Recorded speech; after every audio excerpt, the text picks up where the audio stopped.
Hello everyone and welcome back to the channel. In an exclusive article with Wired.com, link in the description below, Sony has announced that their upcoming console will officially be named PlayStation 5 and that it will hit the shelves in holiday 2020. The name itself came as a no surprise, as Sony has been calling their consoles in the same fashion. It's a solid name, clear and works well, so why change a formula that works well anyway? The console will have a Ryzen CPU and Navi GPU, same as Scarlett from Microsoft, and that fast SSD they have been talking about.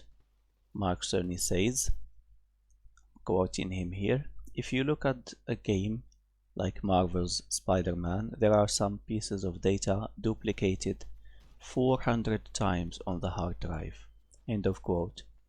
This insinuates that duplicate data will no longer be there and subsequently will make games more efficient, as in using that data in other departments or making games smaller in install and download size.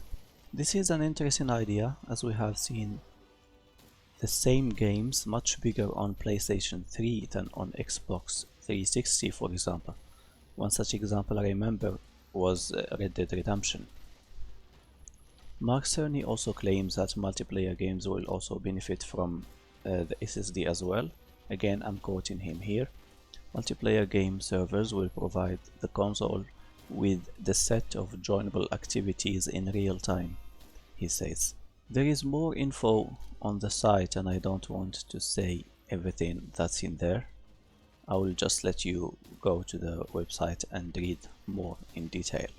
As for the controller, no official name has been disclosed yet, and I think they will go with DualShock 5. Even though it might be different, we'll have to wait and see.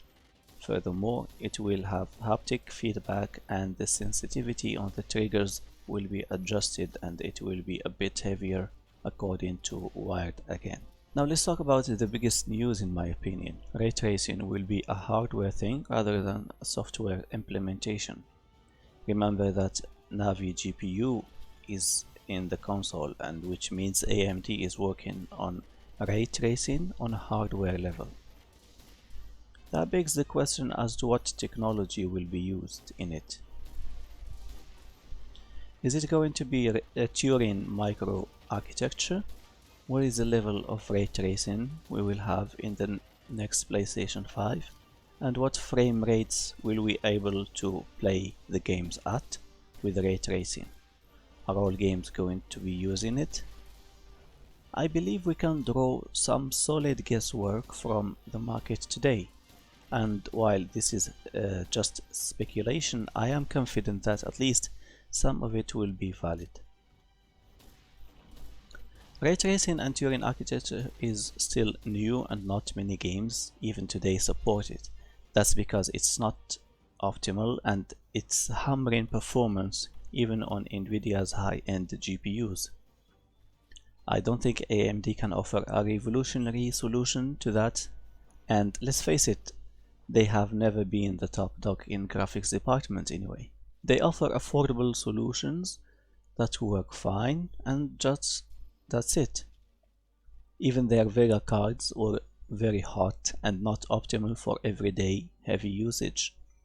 I believe Sony will have modes just like in the PS4 Pro, where you choose between lower frame rates and higher graphical fidelity, or vice versa. With this in mind, I suspect we will see 30 FPS games with ray tracing, and that makes it a more affordable approach rather than just using 60 FPS with ray tracing. I think that's going to be very expensive and very difficult to do. And that brings us to another point, that is pricing. Console gamers are not used to pay very high prices, and I don't think Sony would bite the bullet and price its new console at a high price in a way. That would make it closer to the realm of PC gaming with ever-changing hardware and the possibility to swap parts. That would be a disadvantage to Sony and Microsoft in my opinion. The next generation of consoles is indeed an interesting one, with high expectations, and I can't wait to see how this goes. That was my opinion about this. Thank you for watching the video. If you enjoyed it, please leave a thumbs up, subscribe for more videos, leave a comment, tell us your opinions, and I will talk to you again soon. Have a good one.